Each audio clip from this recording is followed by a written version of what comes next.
This is Stay Fresh Podcast, brought to you by Urban City Barbershop. Anyone can cut you.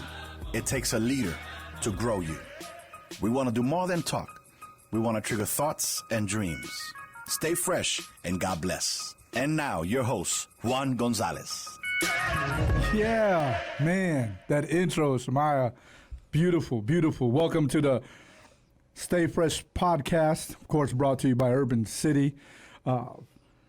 Definitely want to start off the show, the first episode, right. So I want to dedicate the Stay Fresh Podcast to God. I want to thank everyone involved, from Pastor Marcus to Samaya, our producer, and of course our special guest today, Mr. Ross Maglonia. So we got a lot to do. We got a little bit of time to do it in. We want to do this once a month, starting this year, and we are able to reach one person and help one person grow in their mindset as far as business or life, then we've done our job. So, let's get it rocking. And again, this show is dedicated to God and everything that we do. We want God to bless us, so we appreciate this opportunity that we have here today. That being said, the first podcast that we're doing here, titling it, How Did We Get Here? And it's really important for you guys to understand that I've been in business for a long time, not just the 20 years of owning the Urban City company, but also before that, I was early in business since I was a kid.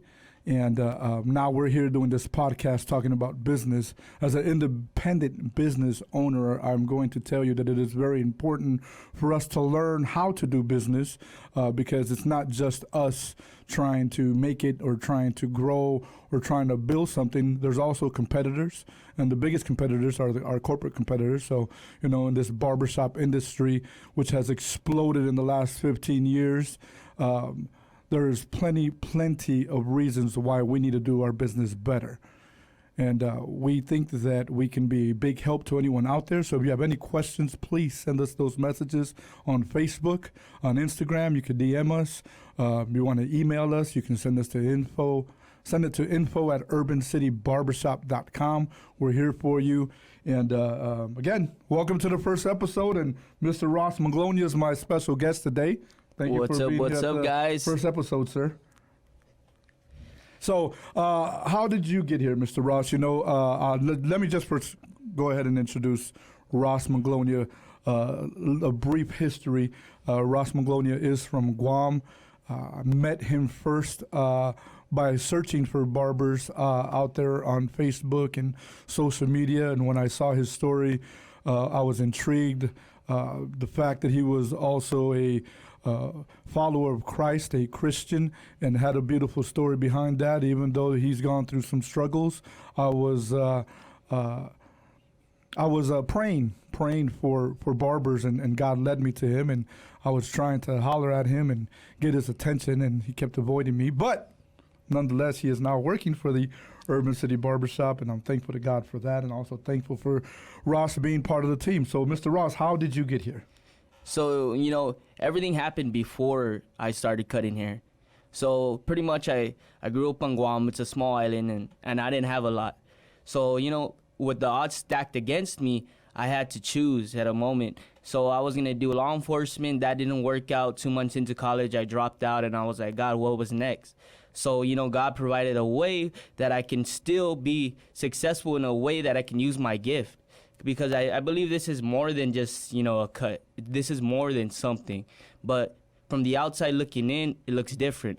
So pretty much I was back home and in Guam thinking about what was my next step. And through barbering, that was my next step. I had to sell everything that I owned, all the only car that I owned, which I owed my brother $2,000, was, I paid that off and bought that plane ticket to Del Rio, Texas.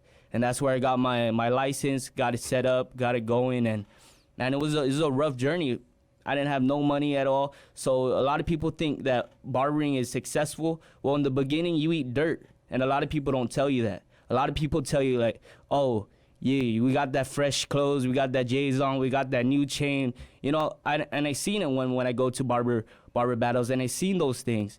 And I didn't really want that fakeness that came with it. I wanted the realness. I wanted that content. I wanted that value. So in order to find that value, I needed to find a bigger person, a mentor. And, Juan was that mentor, and God led me that way. And it was a blessing at the same time, but it was a test. So I could have quit and said, hey, God, I don't want none of this. I want out. I want to go back home where it's comfortable.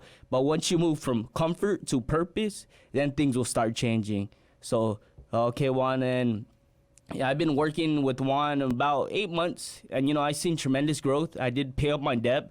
I was $8,000 within, and I have 10,000 plus in the bank account, and that's just not just me, but it was the people around me. Once my people around me changed, then I changed. So that's a little about me. So, Mr. Juan, Man. A lot of people talk about the structure of a barbershop, and the reason for the Stay Fresh podcast name is not just to have a cool name. Of course, the Stay Fresh moniker in the barbershop is to look your very best, so you can stay looking sharp and you can express that confidence in everything that you do. But when I decided to use it for the podcast, it took a different meaning. Stay fresh means also to be innovative, to do things differently, to do them better, to do them in a way that's going to bring growth. A lot of barber shops have the old mindset of renting out a booth, and hey, if that works for you, by all means go ahead and do it. But I'm looking into the future, and how do we compete with the corporate companies? How do we grow beyond our local location, and how do we take something special that we've been blessed with by God? This industry was not given to the rich, it was given to the poor to help us build and grow, and we can't do it just doing it the old way.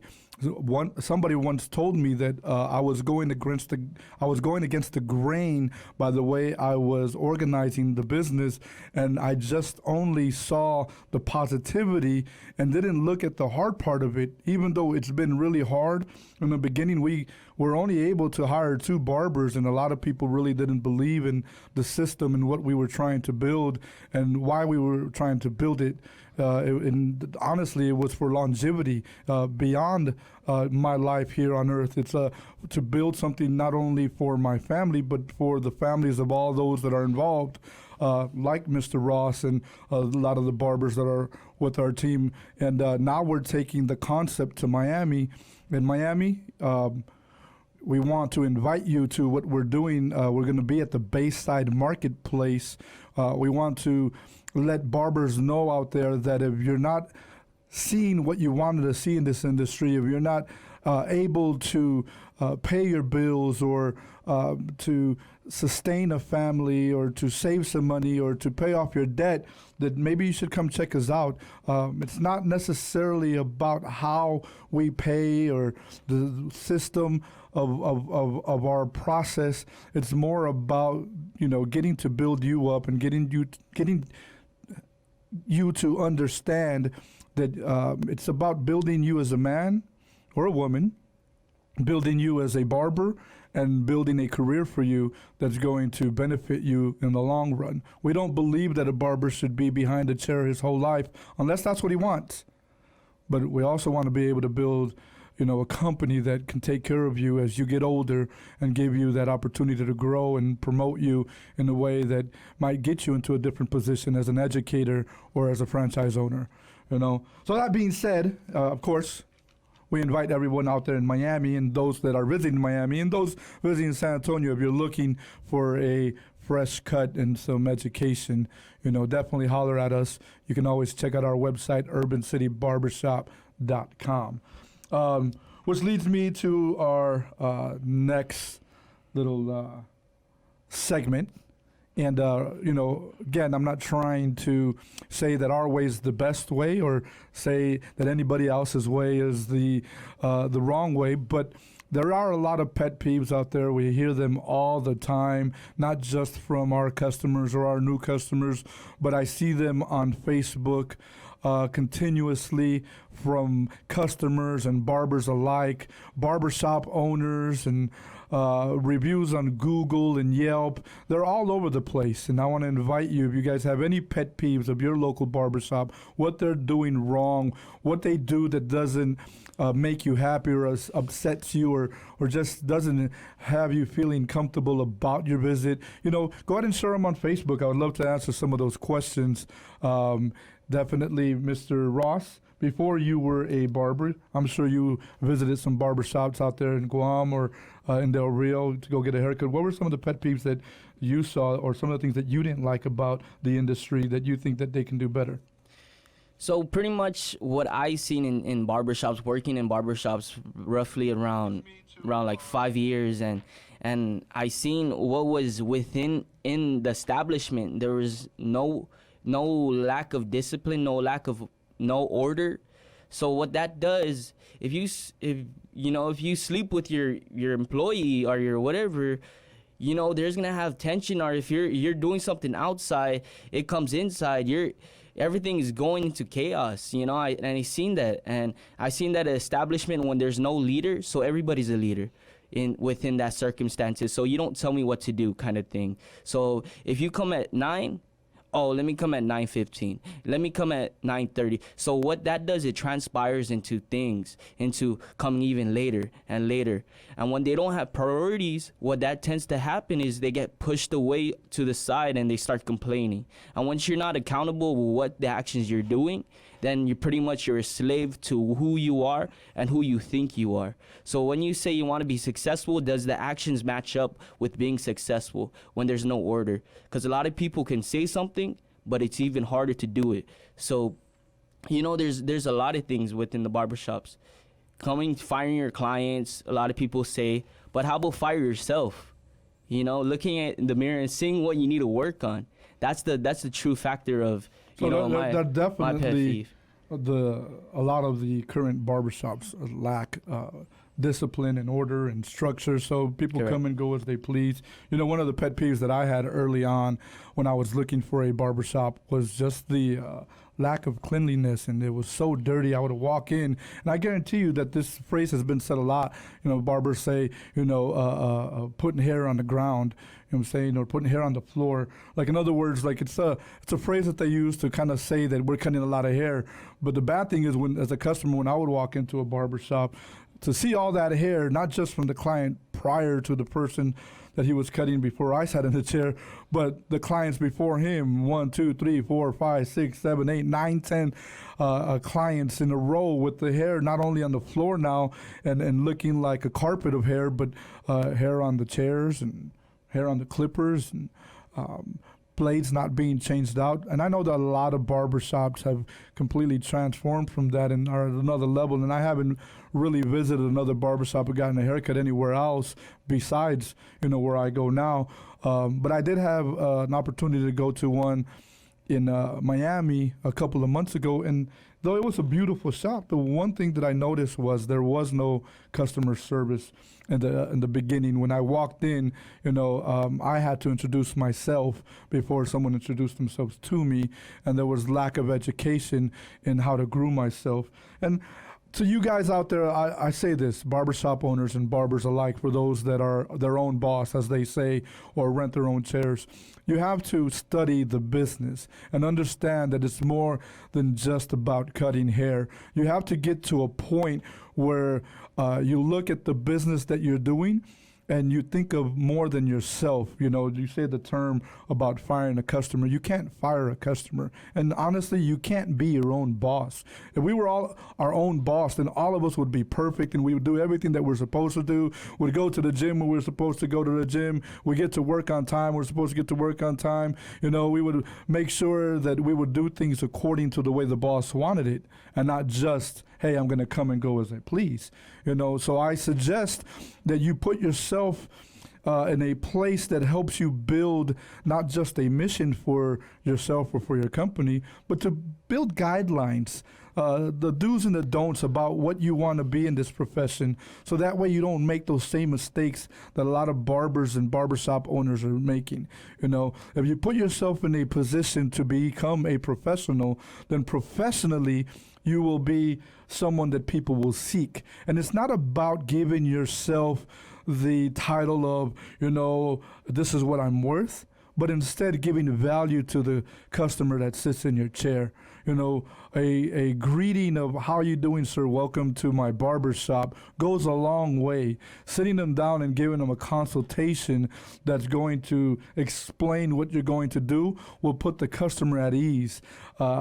Showing them the actual comments that they made about the cut by using your hands and the guidelines of the hair and where that fade is going to land and what a two actually means when they ask, hey, use a two, how short the hair is going to be, how much length you're going to cut off, will give the customer a sense of trust that, I'm telling you, the consultation is the most important thing that's going to earn a customer for life. So when you finish the cut, you know what's going to happen?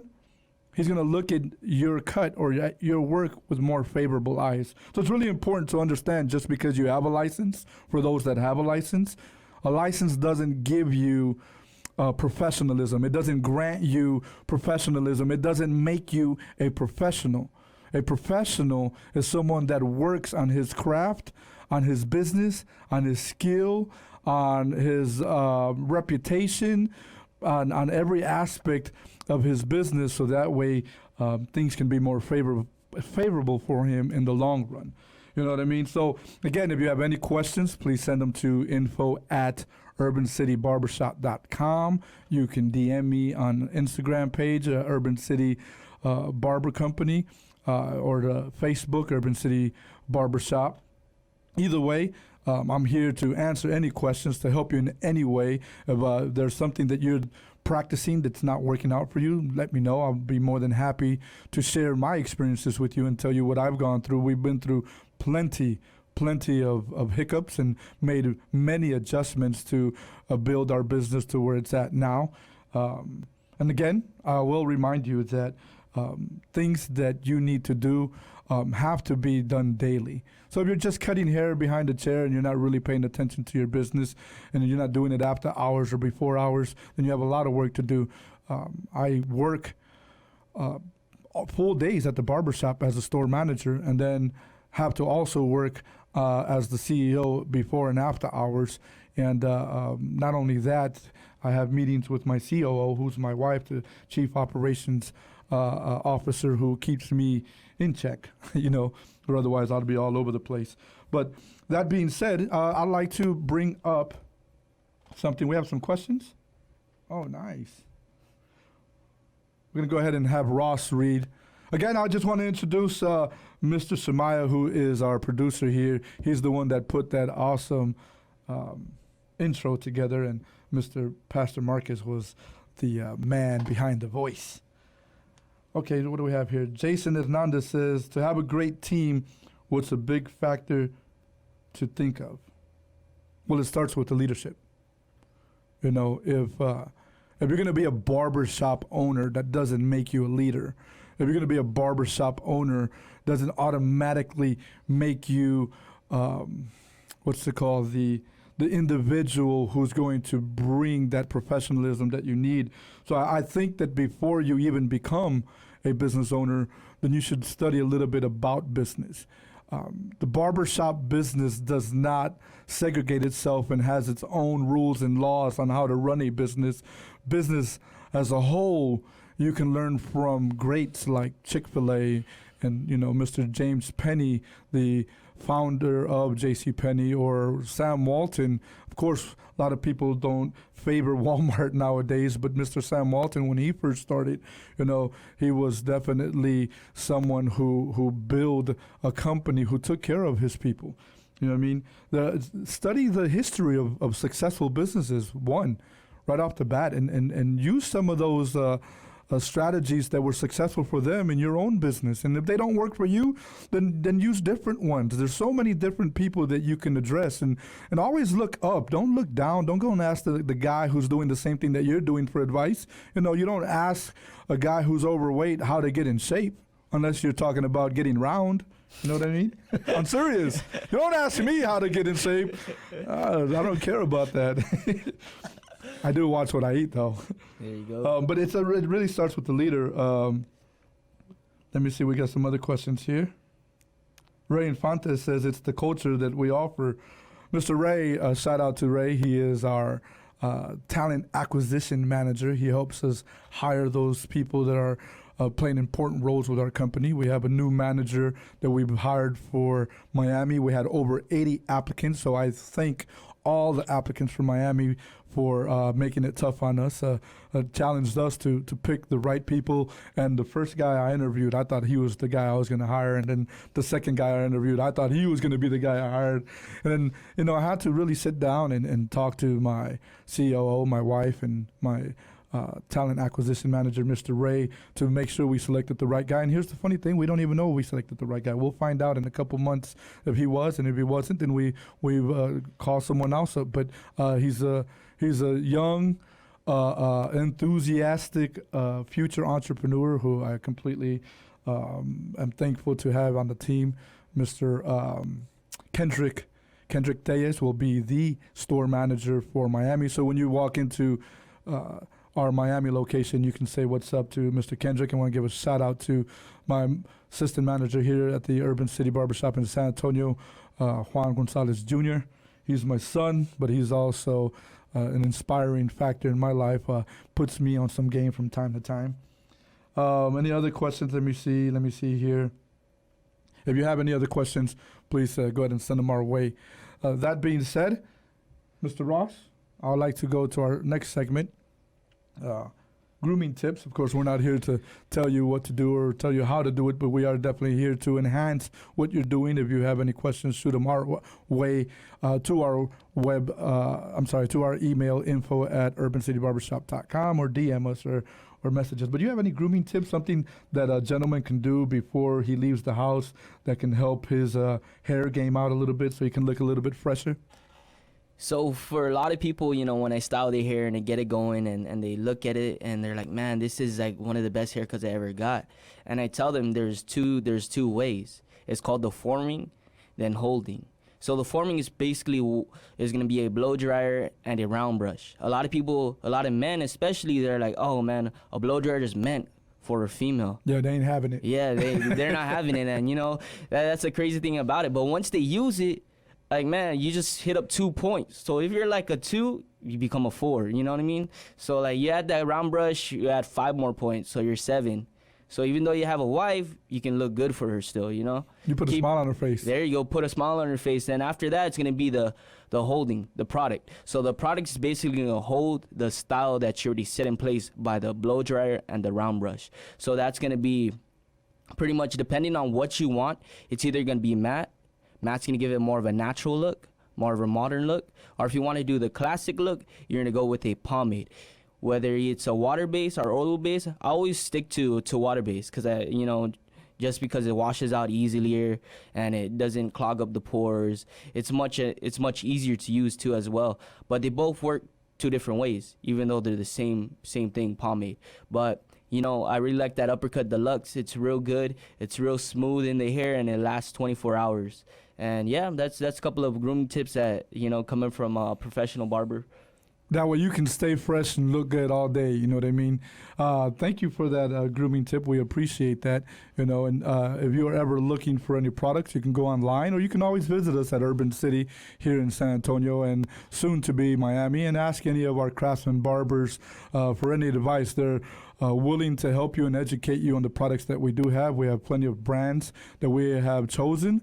We've done the research for you to help you look your very best. Promise you. We've had people go in there with angry faces and sad and, you know, just not really caring about their look because they really don't have a place to go to, and they leave smiling, and some even in tears because they look amazing when they leave the shop.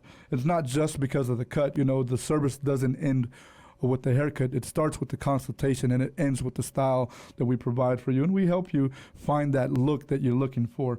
Of course, this show is brought to you by Urban City and the fine folks at Urban City, all our craftsman barbers and our managers there. You can find us on the web at urbancitybarbershop.com. And you can soon visit us in the Miami location at the Bayside Marketplace, and here in San Antonio, the wonderful, wonderful downtown, right across the street from the Alamo, right there by the Riverwalk. Like the Riverwalk butts into the mall, so you can walk on in and come visit us and check us out and see all the great things that we have there at Urban City. Now, again, we're here to help your business grow. We're here to help you grow as a person. You know, sometimes our attitudes are not in the right place. I tell the guys all the time, I just put this together the other day, even though I've said it to them in pieces and parts throughout the years. And I put it together in these 3 words, and I'm going to share this with you as we end the program today. And before I end the program and share this with you, know we're going to be doing this once a month. So I will be bringing content to you that is relevant to your business, to our industry. Understand that we are not doing this by ourselves. We have a great team here at the Salem Studios, right here on the 12th floor at the very top of the hill.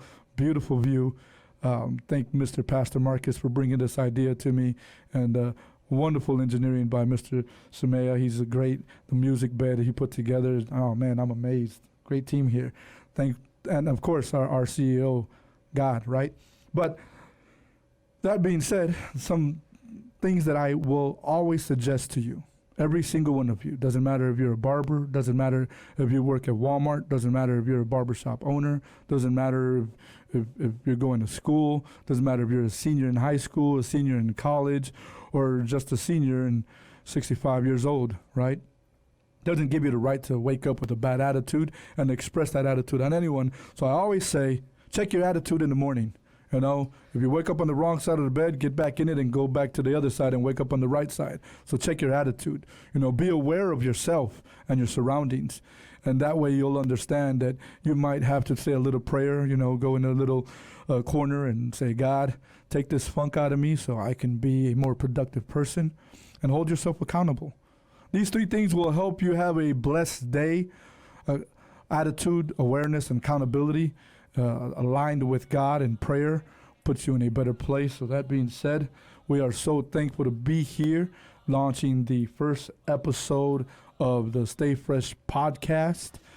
You can hit me up again on our Facebook page, on our Instagram, or send me any type of questions or information that you might want me to talk about at the email info@urbancitybarbershop.com, and I will definitely bring that content to you on episode number 2.